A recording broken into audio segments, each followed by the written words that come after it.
कांदा, टमाटा, शिमला मिरची, लसूण आणि अद्रक घ्यायचे. एक बाउल घ्यायचे, त्याच्यात पनीर घ्यायचे, लिंबू घ्यायचे अर्धा कट करून, त्याचा रस टाकायचा, लाल तिखट,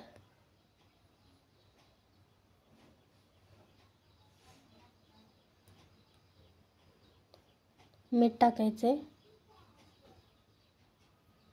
मिक्स करून घ्यायचे. मसाला सगळं पनीरला लागायला पाहिजे याची काळजी घ्यायची. एक कढई घ्यायची, तेल टाकायचे,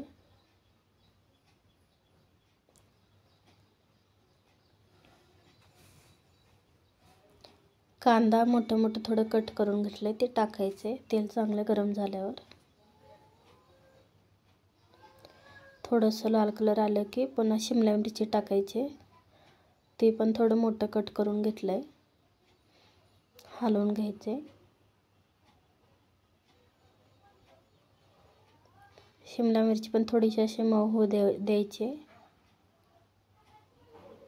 काढायचं.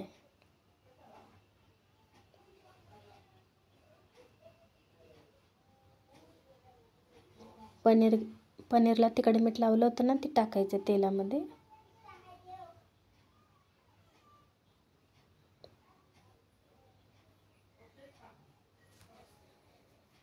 थोडंसं गोल्डन कलर आला ना पनीरला काढायचे.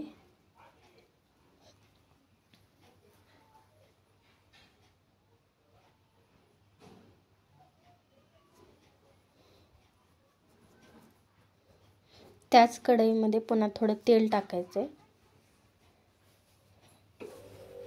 2 ते 3 चमचे तेल आहे. कांदा, एक कांदा कट केला होता बारीक,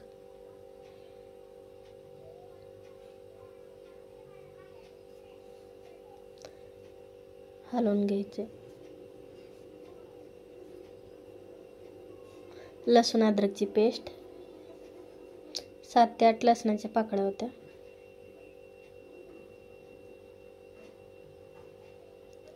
लसणाचं सगळं कच्चपणा जाऊ द्यायचे.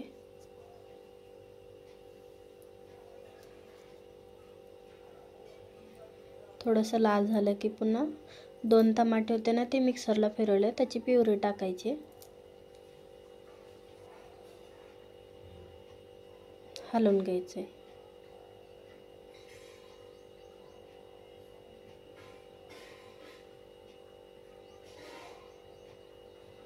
खडे मसाले टाकायचे, तमालपत्र, विलायची, लवंग, काळी मिरी, धने पावडर, जिरे पावडर, लाल तिखट, हळद,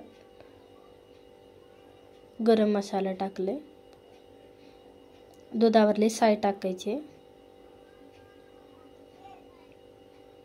मसाला करपून येऊन थोडंसं पाणी टाकायचे. पनीर आणि कांदा आणि शिमला मिरची होती ना शालो फ्राय केलेलं, ती टाकायचं, त्याच्यात मिक्स करून घ्यायचे.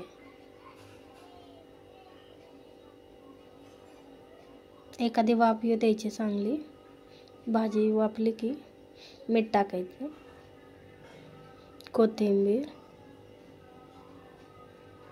आहा, मस्त, खूपच मस्त झाली. आमच्या घरात तर सगळ्यांना आवडली भाजी. तुम्ही पण नक्की ट्राय करा ह्या राखी पौर्णिमेला.